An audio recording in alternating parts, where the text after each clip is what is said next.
You're listening to an Airwave Media Podcast. This episode is brought to you by Essentia. A better you starts with better hydration. Essentia is on a mission to inspire people to do what matters most. Their proprietary ionization process transforms water from any source into ionized alkaline water, providing water that's 99.9% pure with a pH of 9.5 or higher. Essentia Overachieving H2O, the #1 ionized alkaline water. Shop now. Welcome to From Beneath the Hollywood Sign. If you love old movies, Hollywood history, or the golden age of filmmaking, you've come to the right place. This is the podcast that talks about amazing stories of Tinseltown from another era and fascinating conversations with writer-producer Steve Cubine and actress-writer Nan McNamara. So, Steve, did Ava Gardner and Howard Hughes have a good relationship? Well, they did until he dislocated her jaw. What? Well, don't worry. She hit him back with an ashtray. From Beneath the Hollywood Sign is the gin joint for you. Recorded in Chicago, Illinois, with your hosts Ken, Matt, Neil, and Jeff. The game where a lack of seriousness meets a little bit of knowledge. This is Triviality. The cream of the crop! Hello and welcome to Triviality, the show where a lack of seriousness meets a little bit of knowledge. My name is Neil, and I will be your host for today's game. In the studio is our scorekeeper for today, Matt. How's it going, Matt? Not too bad. Great, and it's going to be a one-on-one match today. Our first competitor is Jeff. Hello. And our second competitor is Ken. Hey, how you guys doing today? If you've been listening so far, you know how the game works, but just to reiterate, it's going to be 20 questions split into two halves of 10 questions each. In between those two halves is going to be a swing round, which is up to the host. So today you will find out what my swing round is in a little bit. And then we move into a final round, which is going to be 5 questions with specific categories, where the competitors can wager any and all of the points that they have earned so far. So if you guys are ready, I think we should just get started. I'm prepared for a brutal whooping. Don't be. I bet this does not go as well as I am anticipating. All right, well, I'm gonna build it up so I psych you out. Yeah, that'll probably work. One of Jeff's specialties is also modesty. All right, well, let's get started. Question 1. Chris Sarandon of Fright Night fame is the voice of Jack Skellington in A Nightmare Before Christmas. But who actually does the singing for Jack in the film? I know this one, I believe. I feel pretty confident. I'm in, so Jeff can feel free to discuss with his consciousness.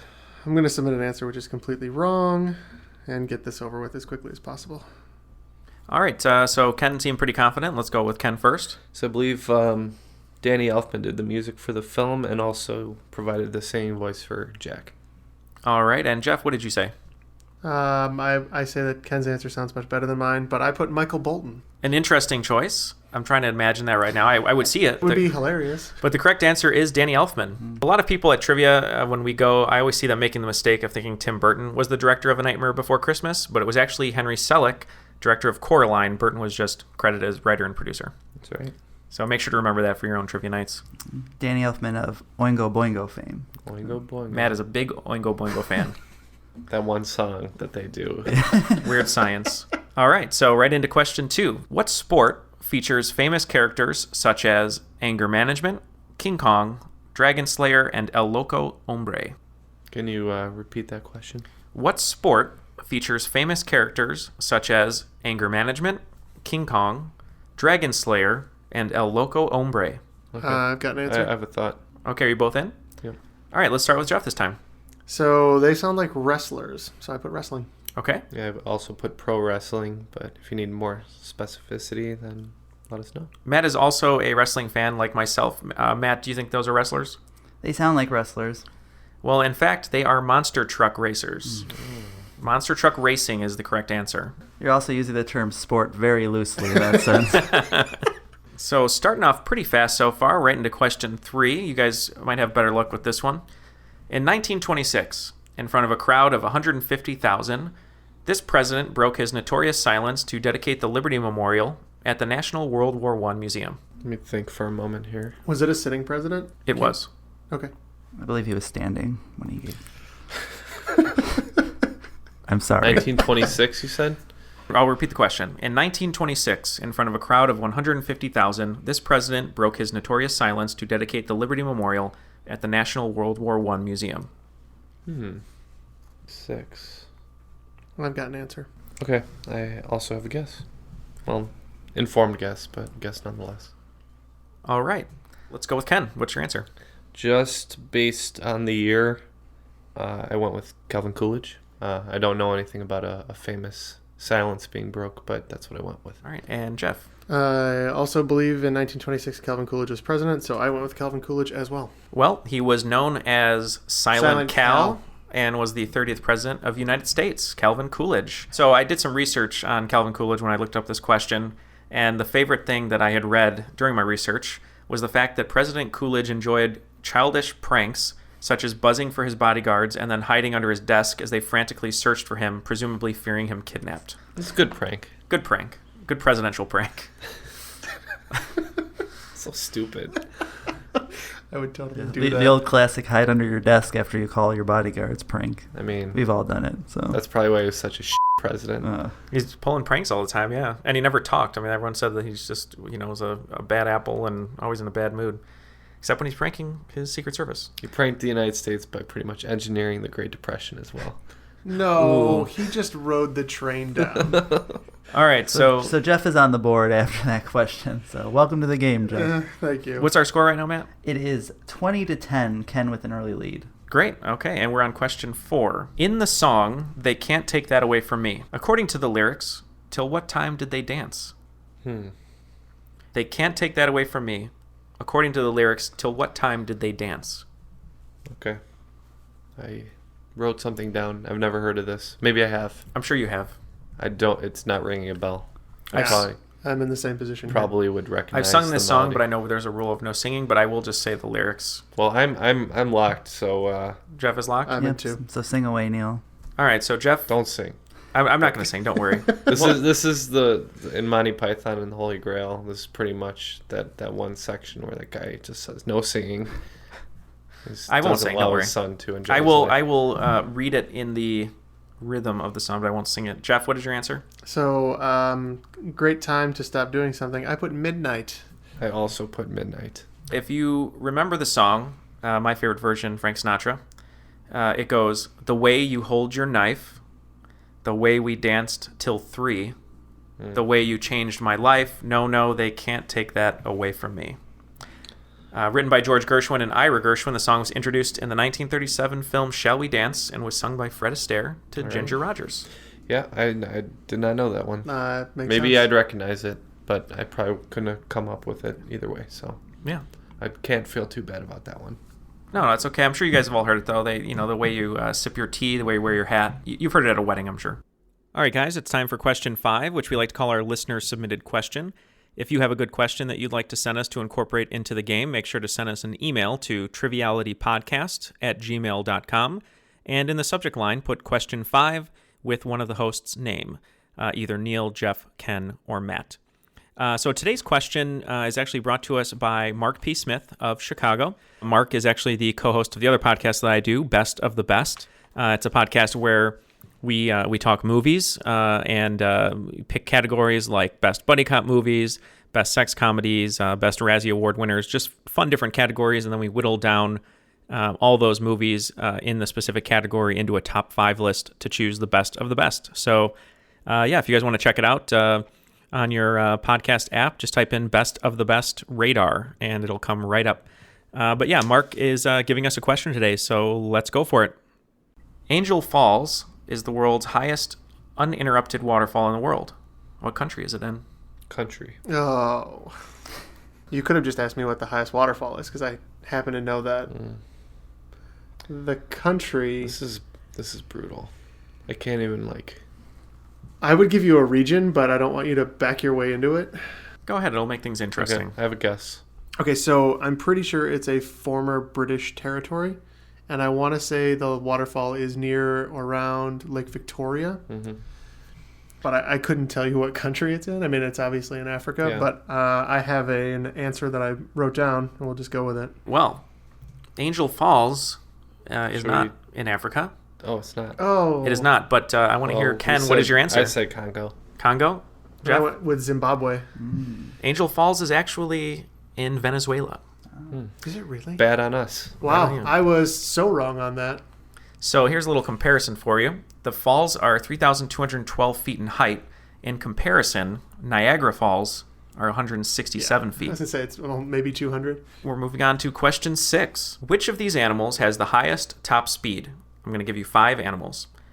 Lion, pronghorn antelope, Saluki, or Persian greyhound, American quarter horse, or Mongolian wild ass. Which of these animals has the highest top speed?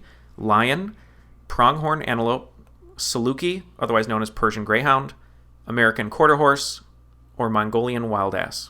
Okay. I have a guess.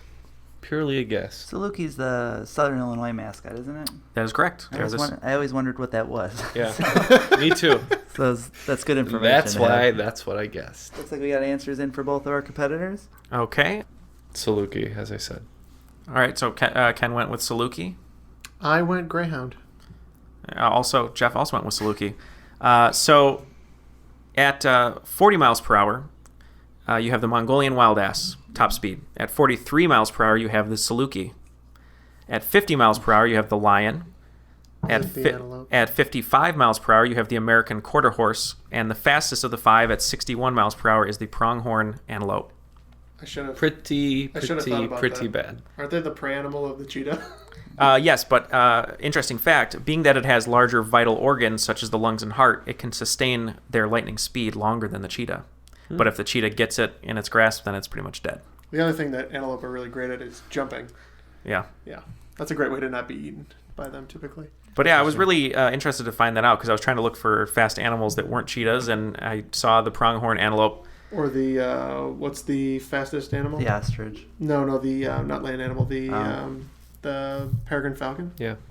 Peregrine falcon is the fastest. I believe so. You're just saying fastest animal in general? Fastest animal, yeah. They can nosedive at like 200 miles an hour. I think that seems very scary. Not for a bird, though, you know. You gotta put yourself in the mind frame of a bird. Unfortunately, I can't give you bonus points, Jeff, but you were correct. The peregrine falcon is the fastest bird and the fastest member of the animal kingdom with a diving speed of 242 miles per hour. Yeah. Wow. It's pretty crazy. That's fast. All right, so we're moving on to question 7. This customizable toy was the first toy to be advertised on television in 1952. What toy was that? What year was that? It was 1952. Okay. Can you clarify customizable? I'm assuming you can't. That's pretty clear. It would give it away. Customizable. The original question that I researched did not even have customizable, and I thought maybe it would give you an advantage to put it in there, so I did. I've got an answer. Yep, me too. All right, so Jeff, what do you got? So I was thinking 1950s era, and I was thinking about a lot of Western themes. I went Lincoln Logs. Okay. I was thinking Mr. Potato Head. All right, well, originally the toy just came with plastic parts that had push pins so you could use a real potato. It is Mr. Potato Head. Wow. Due to complaints regarding rotting vegetables and new government safety regulations, Hasbro began including a plastic potato body within the toy set in 1964. Who would have thought that would have been a good idea, to maybe include the potato I was thinking early 60s, which is why I didn't think about Mr. Potato Head. My first thought was Lincoln Logs or Tinker Toys was kind of what I was thinking in that range, too. I was hoping that would be sort of the confusion that someone would guess that. And I thought it was very interesting as well that they used real potatoes. And I knew that. And so in the 1960s, it became a little more famous. But yeah, it was the first one advertised on television. I'd love to grab one of those Mr. Potato Heads and just have one, you know. Just to play with? No, just to, display. I'm sure I can find my old one from when I was a kid. They still sell them. If you want it. No, it's okay. I thought you meant one of the original potatoes. I'm like, that is not good. I want a 50-year-old rotting potato. Let me do my math. 60-year-old rotting potato. Well, I loved Mr. Potato Head in Toy Story. That was always a fun character. All right, so Who's the voice? I believe it was Don Rickles. No, it was Norm, wasn't it? Yeah, Ratzenberger. No, it was Don Rickles. Ratzenberger It was Don Rickles. Ham. Oh, yeah, you're right. Oh, okay. Okay, Don Rickles. That's who it was. Questioning my film knowledge here. No, I just... Negative 1 points for Matt. How dare you guys? No, Matt's definitely going to end with negative points. Negative 1. He had 1 point for being a great scorekeeper so far. Okay, so break even. All right, so we're at number 8. This one I think you guys are going to get, so we're going to bump up these scores. The Vatican Bank is the world's only bank that allows ATM users to perform transactions in this language? Very excited writing from both of our contestants on this one. Well, not excited. I just think it's got to be this. I also happen to know that this is true. Okay. I asked a bank question to a guy who works as a banker. Jeff is a banker, and I was hoping that he would get this quickly. Trash. This is rigged. Jeff, let's start with you since you are the banker. You know there are ATMs that dispense gold bars? Are there really? Yeah. Wow. This wasn't the question, though, and it's not... What about gold bullion? Well, bullion is just a word for gold, basically gold bars and things like that don't have a monetary value associated. Okay. That just makes me think of Lethal Weapon, gold bullion. Okay, so what's your answer, Jeff? So I said that they can do transactions in Latin. Okay, Ken? As did I. Well, rectum responsum est Latin. Excuse me? What was that? Rectum responsum. What was that first one? I don't know Latin, but the correct answer is Latin. That is right. I thought that was the invisibility spell in Harry Potter, to be honest. I'm gonna double check the bullion definition, but yeah, I'm curious about that. So, does the Pope have an ATM card? Or do you think people just get money out for him, or they just give him things? The fun part about the Vatican is it's the smallest country that's allowed to print euros, or not print euros, but they're allowed to use the euro as a circulated currency. Wow. Because they used to use the Italian lira, but I did see a video of a pizza owner rushing after the Pope in his Pope-mobile, giving him a freshly made pizza that he took. Yeah, I mean, it's free pizza. Free pizza. Don't say no to free pizza. Okay, so bullion is the stock before coining. So it's essentially just a weight. The metal value is in its weight. It's not I see. currency. I see. So like U.S. silver-proof coins have a monetary value and they're made into coins. Those would not be bullion. Interesting. All right, we are at question 9, almost at the end of the first round. 1962 introduced us to the cartoon family The Jetsons. Within 5 years, and what year did the show actually take place? Okay. So the answers have to be within 5, giving you a little leeway. I have a thought. Haven't watched that show in a very long time, but was always entertaining. All right, I've got an answer. All right, Ken, let's go with you first. All right, so purely out of the fact that usually these more child-geared sci-fi shows usually way underestimated the time it would take to get that sort of technology. I just went with year 2000. Good logic there. Good logic. Jeff? So I had a similar thought. In the back of my head, there's something telling me that it's a little bit later. It's more of a 20. It's more of like a 2100, but I went 2004, giving me the tail end of the 1990s. So I will say both of you are way under, actually. The correct answer is 2062. Oh, wow. So though the Jetsons never specified exactly what year in the future the show took place, supposed to be 100 years in the all of their press material said it was 2062, a century in the future from its debut. I had that in the back of my head, too. So the jury's still out whether that's a prophetic sort of show. Yes, correct. Maybe. So we could be it could happen. Around. Could still happen. What was the maid's name? Rosie, that's right. The only reason I thought of that question is WWE just came out with a Jetsons WWE crossover, which is just going to be great family fare. What? Basically, the big show is in the future, and he's taking over the world, and the Jetsons go back in time to get the best WWE wrestlers they can to defeat him. What executive thought it would be? You know what's really hot right now? The Jetsons. Their Scooby-Doo crossovers do really well. Are you kidding me? Yeah. Well, you're talking about probably a predominantly slightly older audience who would remember that. Who's into Hanna-Barbera cartoons right now? Well, it's older people with kids who remember it from their childhood I guess. and forcing it on their children. Maybe that's just not, in my wheelhouse. I don't know. I mean, they were pretty well rerun even when we were kids in the early 90s. I didn't like them. I didn't say you liked them. Yeah, before like I said, must not be in my wheelhouse. I didn't realize there were. I mean, I know they're respected, but I didn't realize they were still really. All right, well. All right, so we're here at the final question of round 1. Matt, what's our score update? Right now, Ken is leading 40-20. So question 10. I want you to imagine a computer keyboard, and do not look at mine that is sitting right in front of me. What is the only U.S. state you can type on one row of keys? So try to imagine a keyboard. This is impossible. It's not impossible. The thing that's really unfortunate is I've heard this question before. So you know it, right? I think Matt knew it. It looked like he knew it. Yep. I don't know it is the problem. You said just the right hand? No, I didn't specify a hand. It just, if you imagine a computer row. Keyboard, what is the only U.S. state you can type on one row of keys? One row. Okay. Oh, okay. The full row. Well, okay. I have a guess. And for the listeners, there are no keyboards in front of them. I could think about this all day and maybe come up with it, but I don't want to do that, so we'll just put one down. Kind of as a team player, doesn't want to elongate the game. Oh, but actually... But he's still got some time to think, because Jeff's still thinking. I'm going to change my answer. I got it. I had pulled a few friends, and for some reason they all knew it immediately, and I was very shocked, because I had no idea. Looks like both of them are in. All right, thanks, Matt. Okay, so let's start with Ken on this one. Well, for me, the keyboard is purely an instinctual motion sort of affair, so not visual for me. So I just went with Maine, as I could have thought about it and guessed for a while, but I just went with Maine. Okay, subconscious Stephen King answer there. And Jeff? I went Alaska. The correct answer Yeah. in the title of a John Green book I know Jeff has read, Looking for Alaska. That is correct answer, Alaska. Yeah, once you hear it, now you're doing it in your head, and you're like, oh, that makes sense. Well, it's funny. I started out thinking, okay, what are short ones? And I went Utah, no. Ohio, no. And then I thought, well, let's just run through it alphabetically really quick. And I'm like, Alabama, no, that's out AL, right? Yeah. Or AL, the B, And then I was just like, Alabama, Alaska. Oh, Alaska works. Perfect. Without my hands on the keys, I couldn't even... Yeah. Maine's actually 3 different rows. Yes. Whoops. And also you dropped a letter off of it. What? M-A-I-N-E. That's what I have. Oh, I didn't see. It's right there. Okay. I have crap handwriting. All right. After round 1, we have Ken up 40-30 if they've decided on... They're done discussing the last question. So we can move on to we're done. We can move on to the swing round now. On.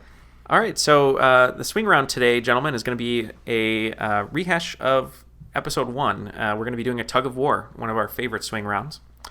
So today's category is Barnum's Animal Crackers. You all know the animal crackers. They come in that nice box. They have different animals.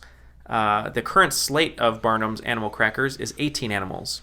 You are both going to go back and forth. You're going to name as many of the animals as you can think of. One thing I'm going to change from episode 1 is I'm going to give you each one mistake. So you have one mistake, but you're going to get 10 points for each correct guess, and you have the opportunity to gain 90 extra points if you don't miss. I will give you 30 seconds to write down as many as you want to prepare, and then I'm going to start, and we're going to go. And fun fact before we start, the string on the boxes of animal crackers were originally placed there so the container could be hung from a Christmas tree. So think about that. Other fun fact, did you know that the top of juice boxes are folded so that kids could pop up the tabs to hold it better? That makes sense, yeah. Other than me spilling it on myself like I used to. Okay, so Jeff, you're going to go first. All right, I'm going to go for the easy one here, elephant. Correct. I'm going to say a lion. Correct. I'm going to go camel. Correct. Monkey. Correct. Hippopotamus. Correct. I'm going to say bear. Correct. Giraffe. Correct. Gorilla. Correct. You said lion already? Okay. And you said these are just animal designs, right? That is right. Okay. Slate of 18 current animals. We have 8 answered already. Wow, you guys, this is going to be a nice swing round here. You guys are going to move forward pretty heavily. Is there a tiger? This is where it starts to get tough. You said... Is there a tiger? There is a tiger, correct? What about a penguin? That is Ken's first incorrect answer, so after this, he will be out. I'm going to go alligator. That is Jeff's first incorrect answer. So far, just so you guys know, we've said bear, camel, elephant, giraffe, gorilla, hippopotamus, monkey, tiger. How about a buffalo? I will accept buffalo. It's bison, Bison? but yeah, I accept it. You shouldn't accept it because it's 2 distinct animals. I know, but if children was looking at it, they'd probably say buffalo. Okay, So very well. we're all children here at heart. Yeah, thank you for your gracious acceptance. Just PayPal me that money later. All right, I'll send it to you. We've gotten 10 of the 18 so far, is that right? So we have 5 correct answers for each person with 1 miss. So yeah, either of you answer incorrectly, you're out. But you've both gained 50 points so far. This is pretty great. Are the points going to cancel this week, or are we going to? No, I'm going to just give them to you. All right. Cool. I want this to be a high scoring Makes for a game. good final round. I'm going to say rhinoceros. Ooh, That gotta is be correct. one. Rhino. How about a dolphin? And with the last incorrect answer for this round, Ken is out. out. Jeff, you get to go until you fail. Sweet. So how many points did Ken get, Matt? He has 50. 50 points. Great swing round by Ken here. And currently, Jeff has 6 correct for a plus 60. So we've named 11 of the 18. Tied. We're tied now. So we've named bear, bison or buffalo, camel, elephant, giraffe, gorilla, hippopotamus, lion, monkey, rhinoceros, tiger. There's one I think you guys said. I just don't want to give it out, just in case. I don't feel like there's any aquatic animals in here.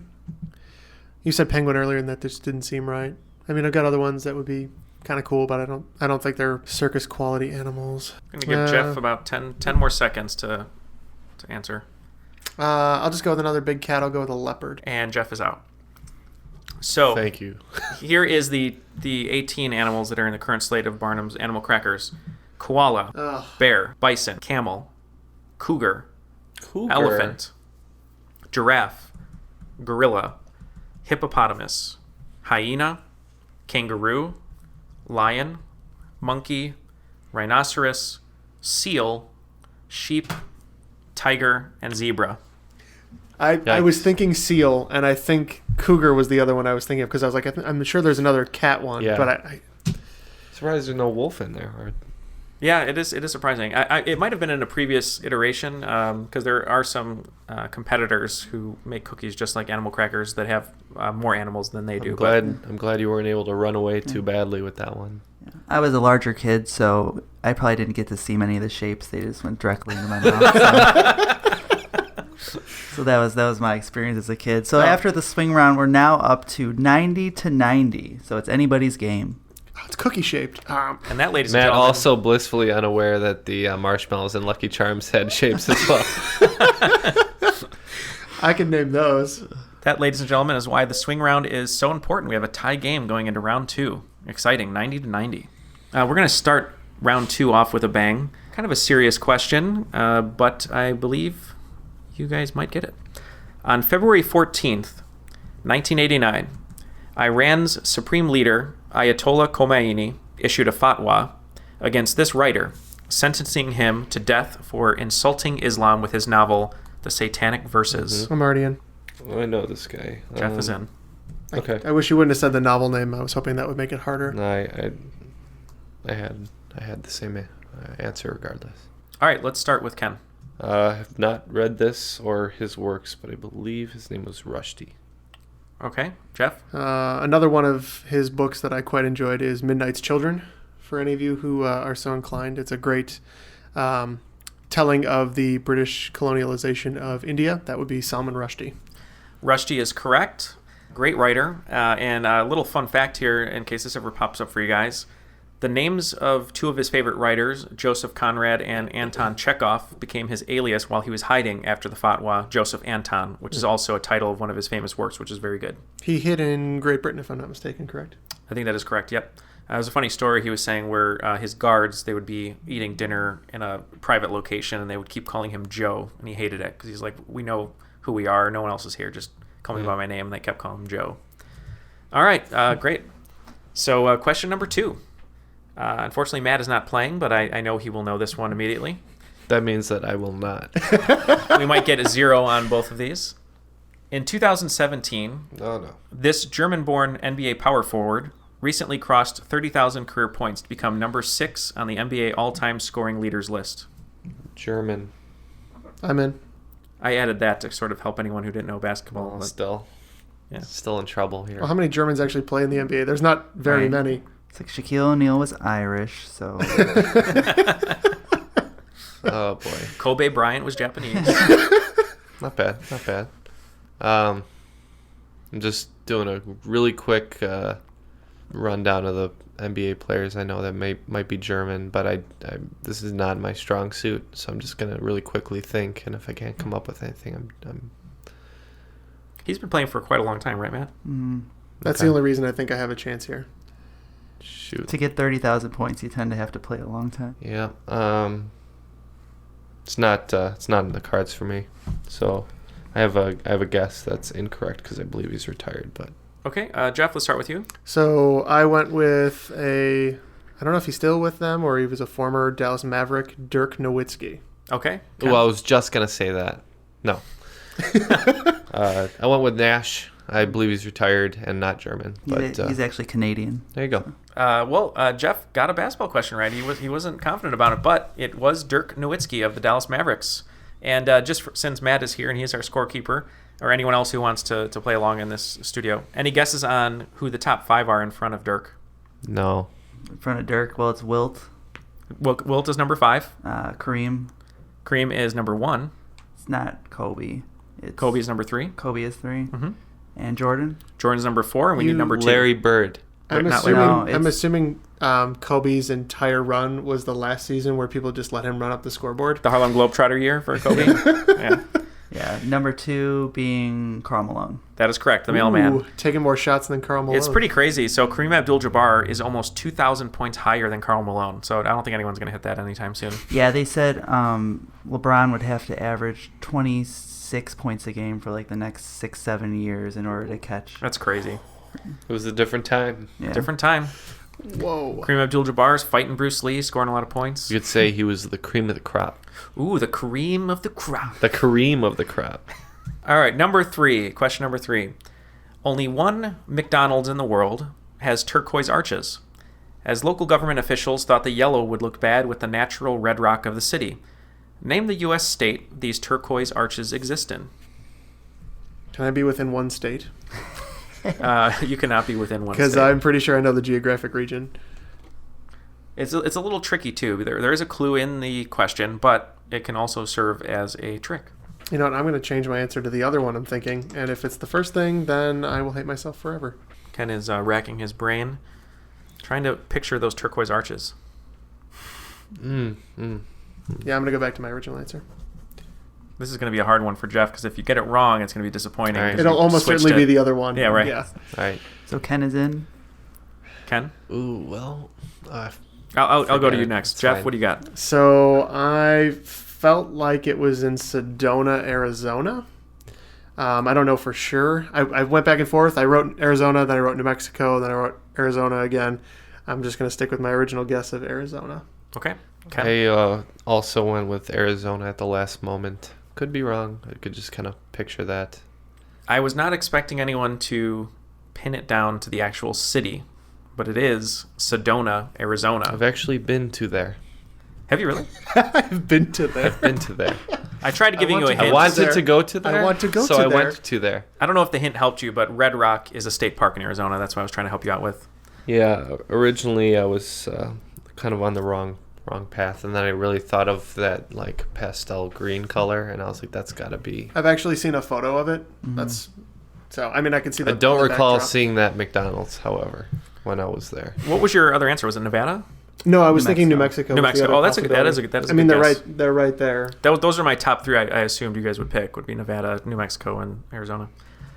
Great. What do we got for a score update? So Jeff, after getting the first 3 right of this round, is up to 120, while Ken is just 10 behind at 110. Okay, still a close game. Unfortunately. Not the ass whooping I had clearly had in mind. Well, I was hoping to create a game that would be competitive, entertaining, and somewhat close. Question number 4. Everybody's favorite actor, Hugh Jackman, recently released his last film portraying the comic book character Wolverine. I'm going to give you a little bit of time here, including physical cameo appearances by Hugh.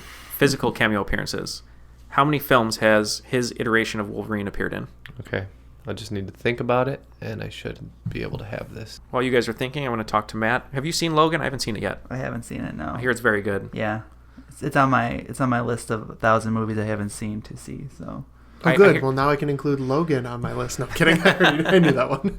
Yeah, I've seen pretty much all the X-Men movies, and they're okay. You know, some are better than others, but. Okay, I have my answer. Ken is in. Jeff, need a little more time? I have an answer that I will stick with. You said including physical cameo appearances. Mm-hmm. Physical cameo appearances. Okay. And I'll clarify why after the answer. I understand, I think. Okay, so let's start with Jeff. I went 6. Okay.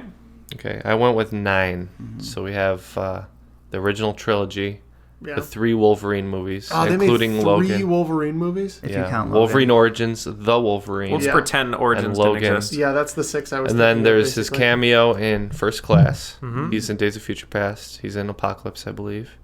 And I think that would make 9. And the non-physical cameo is in Deadpool. Correct, when Deadpool has a cutout of his face under his mask. Correct answer is 9. Wow. Great job, Ken.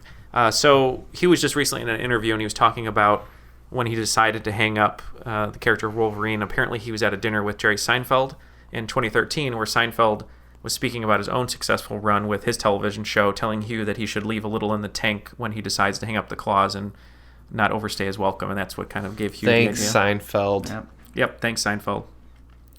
All right, question 5. But aren't those the only good non-Marvel Universe movies?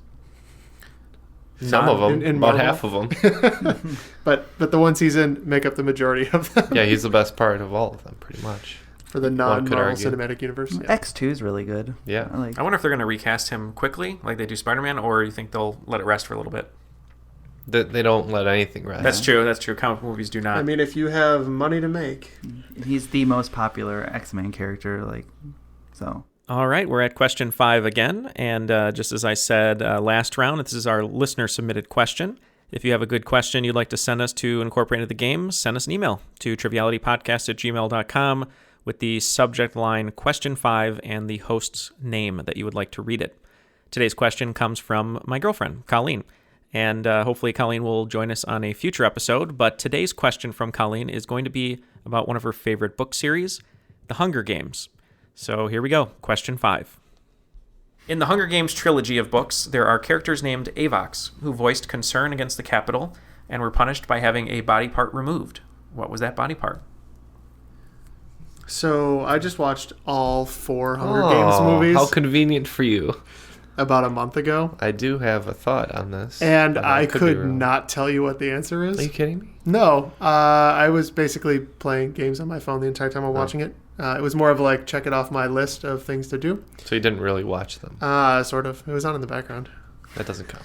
In the background, just like the Avox in the series. Bringing it full circle. All right, so let's go with Jeff first. So I went with the one that would make sense if they're speaking out against people. I went with tongue removal. Okay. So their tongues were the body part. All right. As did I. Well, if Fox you are means a voice. huge fan of Old Boy like Ken and I are, the answer would be tongue. Ooh, spoilers, man. No one knows. It's okay. I haven't seen Old Boy. It's been long enough, I think, if you haven't seen it by now. Statute of Well, all I said zone was for Old tongue. Boy. You don't know what happens and why. That's So fair enough. Yeah. It obviously gets stuck to a pole in the wintertime. He gets stuck to a pole and he shoots himself in the eye with a BB gun. Drinks his Ovaltine. Drinks his Ovaltine. All right. And eats a live octopus. That's a great scene. Question 6, bringing everything to hopefully another correct answer. If I was performing a single or double genuflection, in what type of building would I most likely be in? A single or double genuflection. Or another version of the word, I'd be genuflecting. Okay. Ken was quick to write something down on this one. Surprising for Ken to write this down quickly, and I hope he's right, knowing him personally. Give subtle clues to Jeff. Subtle clues to Jeff. Maybe. Or maybe I still have no idea. That's likelier. The answer is not the Jetsons, I will tell you that. Do you want a specific answer? No, it could be Or a general. general? Okay. It could be a general answer. I have a few accepted answers. Okay. I think I know what genuflecting means. So I'm going to take a guess tangentially related and hope it's the correct answer. Okay. All right. So Ken was very quick to write his down. Let's go with Ken. What do you got? So I was raised Catholic. I do not remain a religious man. However, genuflect to me means to kneel. So I would assume a single genuflection would be one knee, a double would be both knees. So I said church. Okay. Jeff? And I was thinking of a similar thing. I was thinking genuflection was bowing for some reason. So I went more in a martial arts direction, and I went with a dojo. That's an interesting answer. Not a big guess. Ken hit upon something where he said my name, which was a little bit of a clue. You might remember that Tim Tebow arguably made genuflecting cool again with his Tebowing all over the place.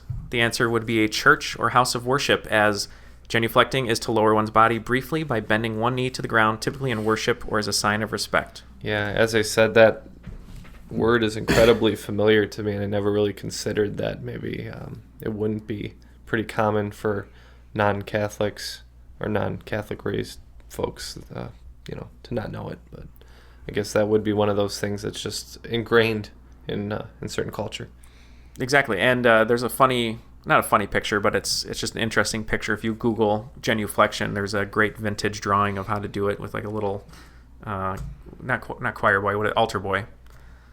Choir boy. You're a choir boy compared to me. I'm going to ram my fist into your stomach. Okay, sorry. Where's the impression jar? Impression jar. End of days. Schwarzenegger classic. Okay. We're moving on to question 7. Actually, Matt, give us a score update. Yeah, so Ken is actually taking the lead. He is now up 140 to 130. He's gotten the last 4 questions right. Wow. I see the sweat coming down Jeff's brow. Question 7. This Australian pop star and cancer survivor was the only artist to have her first 13 releases go top 10 in the UK. Jeff, let's start with you. I went Kylie. Oh. As in Kylie Minogue. You're probably right. I'm pretty sure she had breast cancer. I went earlier and said Olivia Newton-John, but she might have not. Oh, wait, she did have an English accent in Greece. Wait, she was Australian in Greece. She was Australian. Oh boy. So Ken is correct. Really? Wait. Olivia Newton-John is Australian. Oh. But the correct answer to the question is Kylie Minogue.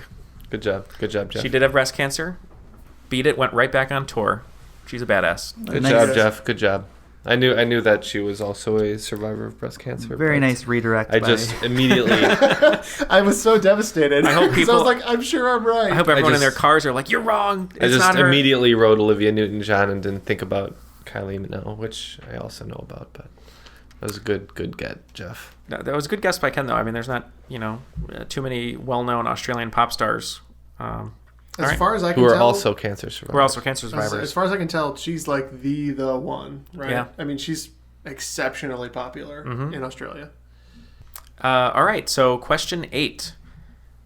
Sort of in the same vein as music, we're going to be going to musicals, or more specifically, Broadway musicals. This musical, which shares the same name as the film it is based on, includes song titles such as Practically Perfect and Cherry Tree Lane. Okay. I'm hoping those song titles will jog your memory. I didn't want to give you the easy ones. You can add Broadway musicals as a category that I'm not great with. Okay. Yeah, I think I know this. I'm playing drums for a local production. That's why I put this question in here. Playing drums? Back on the set? Back on the set. After 15 years, Neil? Back on the set? Once a year, I play drums for a musical. Last time it was Oklahoma. Did Music Man, Oliver. It's back on the throne. Back on the throne. Throwing out ideas for you guys. These are different musicals. Oh, I just gave you a lot of clues that it's not. Don't worry. I didn't think it was any of those. I have my answer written. I was certain it wasn't Oklahoma, so I think we're good there. That is a long musical to sit through, especially behind a drum set. Not too many cherry tree lanes in Oklahoma, no. if I recall correctly. No, it's just dust balls. You guys locked in? I'm locked in. Yeah, why not? I'll put something down. All right, let's start with Ken. All right, well, glad you said Practically Perfect, because I think that would refer to Mary Poppins. So, Mary Poppins. Jeff? I know it's definitely wrong. I went Bye Bye Birdie. So Bye Bye Birdie, I'm just going to say one thing. I did play drums for that show. I cannot stand the song We Love You, Conrad. It's all throughout the musical. I'm not going to sing it now, but just Google it. Or ever. It's going to ruin your life. Okay. So, Jeff, would it have helped if I said A Spoonful of Sugar or Let's Go Fly a Kite? Yeah. All right. Well, the answer is Mary Poppins. Ken is correct. Yeah, I remember from the movie Practically Perfect in every way. That's right. Yeah. The Poppins. Also, Saving Mr. Banks. Quite a film. Mm-hmm. Saving Mr. Banks, yeah. Question number 9 is a fun fact that I always love throwing out, and I'm sure you guys might know this. If not, it is an interesting fact and something you should research after. This Pulp Fiction actor originally had the role of Marty McFly in Back to the Future before it was recasted with Michael J. Fox. I'm good. So what's that guy's name? For your listeners, Michael J. Fox wasn't the original choice for Marty McFly. They spent a little over 2 weeks filming with this actor when Robert Zemeckis and Steven Spielberg decided to recast him. I do know the guy. You know his face? I'm positive I know the guy. And I know you're locked in. I know who he played in Pulp Fiction. He was the drug dealer. Uma Thurman's convulsing on the floor. He's getting the syringe ready. It's that guy. I can't remember his name, and I always forget his name. So he's definitely an actor whose face you remember. You never remember his name. It's like a redheaded guy. Yeah. He's in Mr. Jealousy, which is a film that me and Jeff liked back in the day from Noah Baumbach. Is it Mr. Jealousy? Yeah. Okay. I mean, I already wrote an incorrect answer then. I just can't remember his name. I gotta step out. You're tapping? That's the guy, though. Fair enough. All right, Jeff. I'll give you my incorrect answer. I went Travolta. Travolta. Interesting. Okay. So he played Lance Vincent's drug dealer in Pulp Fiction, is probably most known for his work in the film Mask, starring Cher. It is Eric Stoltz. Eric Stoltz, yeah. I recommend looking on YouTube for the lost Back to the Future footage, and you can see the difference in performances between him and Marty McFly. I had heard that before, so I'm disgraced. I just would have never come up with that name. Matt, what are the scores going to the final question of regulation? So Ken is up 150 to 140. Okay, still a close game. This last question, question 10, I found very interesting. You might know it. I did not, but I thought it was something I wanted to share. So, why did the FBI call Ted Kaczynski the Unabomber? Once you learn this, you won't forget it. I thought it was super interesting. That's interesting. It's funny because we were just having a tangential discussion about the Unabomber. Well, you and I were joking about it the other day, right? Yeah. Well, not joking. Well, joking about the thing that's tangentially related to the Unabomber. Inappropriate amount of joking for the No, Unabomber. we were talking about Teddy Bomber. It's a character on anime Cowboy Bebop, inspired by Ted Kaczynski. But less serious. I can give you like a small hint, not very much of a hint. It's up to Jeff if he wants one. No, I don't care. Yeah, give us a hint. Do you know how to spell Unabomber? Yeah, is that a rhetorical question or no? Yeah, how do you? I'm going to spell it for you, just in case you knew. I just want to make sure you knew how. Yeah, isn't it UNI Bomber? It is UNABOMBER. So it's right with there. An A. UNABOMBER. If that Weird. helps you out, it will factor into the answer. But if you want to write that down to help you, go ahead. Well, with that new information, it kind of messed me up. Did you know this one, Matt? Nope.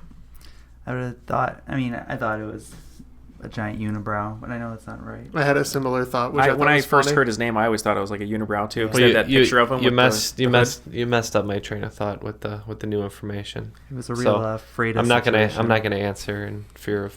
You're gonna tap out? Yep. All right. How about just giving me anything? What do you got? I got nothing. He worked at Unilever.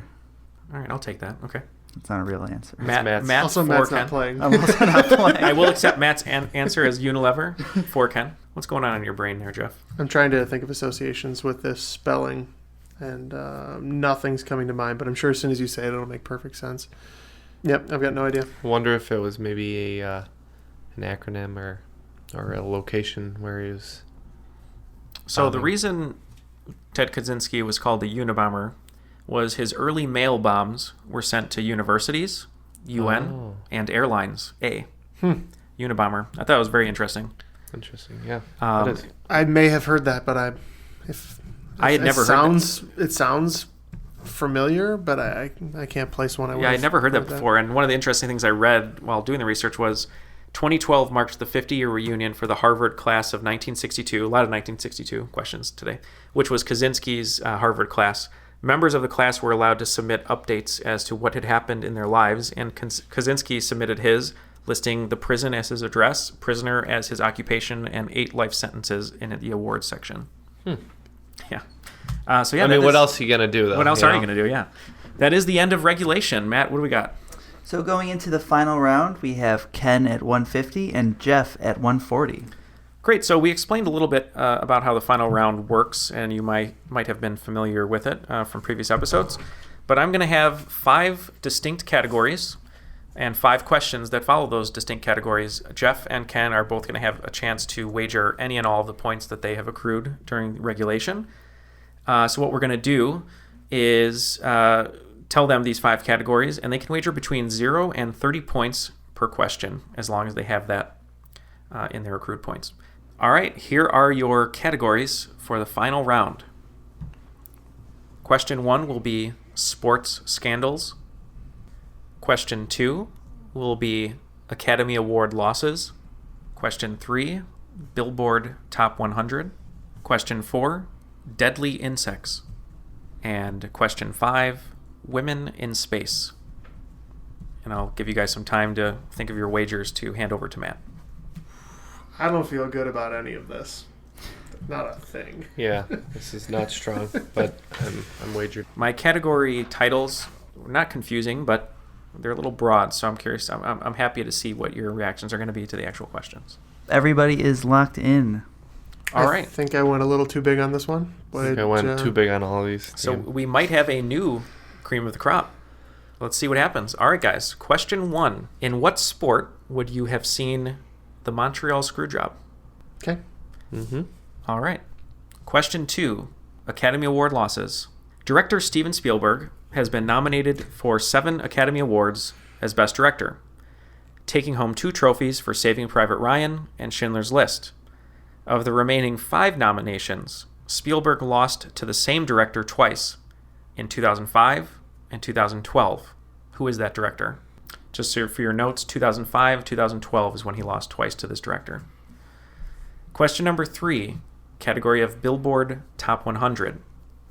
Musician Rihanna just recently passed Michael Jackson on the list of most Billboard 100 top 10 hits of all time by securing number 30 with her song Love on the Brain. However, including Rihanna, there are only 3 artists who are in the 30-plus club. Number 1 has 38 top 10 hits, and number 2 has 34 top 10 hits. Just name one of those artists. Okay. Question 4, in the category of deadly insects.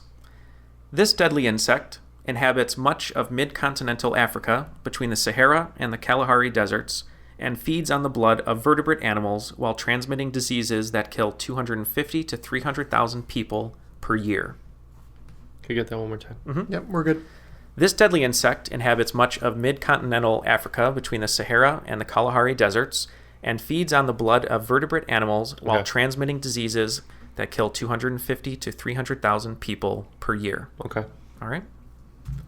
Last question. Women in space. In our solar system, where would you find surface features that include ones named Margaret Mead, Josephine Baker, and Cleopatra? Surface features, you said. That's correct. I'm assuming you're looking for a specific celestial object? Yes. Okay. Give me 1 second Like to... space. I'm going to take a second to think about this Academy Award one. Lost to this director twice. I will not put my personal opinion of if I agree with that or not. Yeah. Sure you don't. You don't. I can't even think of the 2005 film. It's tough. 2005 might have been Catch Me If You Can. No, that was earlier. That was 2000. That's 2. 2 or 3? 2002. Yeah. All right. Well, I'll stick with what I have. I think it's wrong, though. All right. Back in. And is Jeff in? Yeah, let me write down my final answer. All right. So everyone's answers are in for our final round. Let's start with the first question, which was in the category of sports scandals. What did everyone wager, Matt? So in sports scandals, Ken and Jeff both wagered 10. All right, 10 points. The question was, in what sport would you have seen the Montreal Screwjob? Ken, what is your answer? So I went with baseball. Okay. Jeff? I originally had baseball, thinking of the Alouettes and not the Alouettes. That's their football team. Expos. Yeah, I was getting there. But I chickened out and I went with hockey. All right, I was hoping people were going to say baseball because of Montreal, but Matt, what is the correct answer? The correct answer is pro wrestling. It is when Vince McMahon came down to the ring and ended the match between Shawn Michaels and Bret Hart because Bret Hart was leaving the company. Bret Hart was not told that he was going to lose the match, and it kind of jump-started the Attitude Era of wrestling. And he threw a fit in Montreal, his hometown. He punched Vince McMahon in the back. So. Got it. So all of the sports that I don't know are pro wrestling. Pro wrestling or monster trucks. Got it. Trucks. Oh yeah, you got me on that one. Or monster trucks that sound like pro wrestlers. All right. So the second question was in the category of Academy Award losses. Matt, what did everyone wager? Ken wagered 20 and nothing for Jeff. All right. So Lucky for since Jeff can lose nothing, what was your answer? I went Scorsese. All right. Well, Scorsese only won one Oscar for The Departed, but he's been nominated 8 times. So the answer is incorrect, but a great director. Ken? I also incorrectly went with Scorsese, knowing that it was incorrect. I thought maybe David O. Russell, but I could not think of what would have been in 2005. And that just didn't seem right to me. So, Well, he defeated Spielberg in 2005 with Brokeback Mountain, and defeated Ang Spielberg Lee. with Munich in 2012 with Life of Pi. Sorry, he defeated him over Munich with Brokeback Mountain in 2005 and defeated Lincoln with Life of Pi in 2012. Ang Lee. Ang Lee is the correct answer. Wow. Figures. All right. The question 3's category was Billboard Top 100. What did they wager? So Ken wagered 0 and Jeff wagered 10. All right. Jeff's the only one with something to lose here. So let's start with Ken. You have nothing to lose. What did you guess? Well, with T Swift.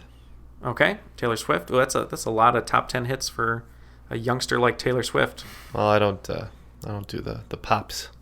Jeff, I what do you listen think? to the pops. I went with an older pop star. I went Madonna. All right. Well, so the top 3, like I said, Rihanna is number 3 with 30 top 10 hits. With 34 top 10 hits, at number 2 is the Beatles. And with 38 top 10 hits, the number 1, Madonna. Oh. So had the screwed. Jackson 5 or the Jackson singles counted, Michael Jackson would then have an additional 11, making his total 40. However, had the Beatles singles counted, Paul McCartney would have an additional 34, giving him 57. So it's pretty crazy. I don't think you're out of this yet, because I definitely got the last question wrong, and I put a lot on that All one. right. So we'll This is see how getting this saucy goes. in here, guys. Yeah. Getting I saucy. think we're tied right now. Yeah, Matt, what's the score update? Well, actually, Jeff is up 20, 140 to 120, because Ken wagered 10 and 20 on the last 2, respectively. Okay. Category 4 was Deadly Insects. What were their wagers? So Ken wagered 10 and Jeff wagered 20. Okay. So I asked you guys what deadly insect feeds on the blood of vertebrate animals and transmit diseases that kill many, many people. Ken, what was your answer? The mosquito. I went with the malaria transporting mosquito. Unfortunately, Is it the tsetse fly? it is the tsetse fly. Spelled TSE, also known as tick-tick flies. Oh, I lost. So these flies are called multivoltine, referring to organisms having more than 2 broods or generations per year, and they typically produce about 4 generations yearly and up to 31 generations total over their entire lifespans. It's pretty crazy. All right, tsetse fly. That one's going to get you tonight. All right, last category could come down to this. Women in space. What were their wagers, Matt? So Ken, not feeling very confident with the 0. Jeff, thinking he knew a lot about space women, goes for 30. I do know a lot about actual female human women who've been in space. Not this particular answer, though. I love that. That should be on Jeff's business card. Purveyor of space women. I know about human women. I knew about human women. Who've been in space. All right, so I asked you, in our solar system, where would you find surface features that include ones named for Margaret Mead, Josephine Baker, and Cleopatra? Let's start with Ken. What did you say? I just said Mars. Okay. So I know that the expression is men are from Mars, women are from Venus, but I still went Mars. Men are from Mars, but women are from Venus. The correct answer is Venus. That's gotta hurt. Margaret Mead happens to be the largest crater on Venus, and the only pictures ever returned from the surface of Venus were sent back by the Soviet Venera spacecraft. Yeah, the atmosphere's so thick I didn't think we had a good map of it, which is why I didn't go with Venus. All right, so Matt, it is time to find out who is the cream of the crop. Unjustifiably in a position that I'd rather not be in, but the cream will rise to the top, oh yeah. All right, so after crunching some numbers here on my piece of paper that I wrote everything down on, Ken is the winner today, 110 to 90. Oh, come on. It was a rough final game there, kind of. Jeff losing 50 points and Ken only losing 40, so that final So round my cowardice came through for me. That was the Good game, deciding Jeff. factor, the final round. Good game. Great game, guys. That was really good. Matt, why don't you take us out? All right. Thanks for listening, you guys. You could always catch us at trivialitypodcast@gmail.com or hit us up on Twitter at trivialitypod. Make sure you like and subscribe on all of your podcast feeds, and we'll see you next time. Thanks.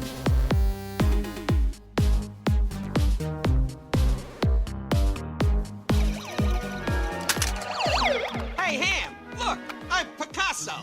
I don't get it. You uncultured swine. What are you looking at, you hockey puck?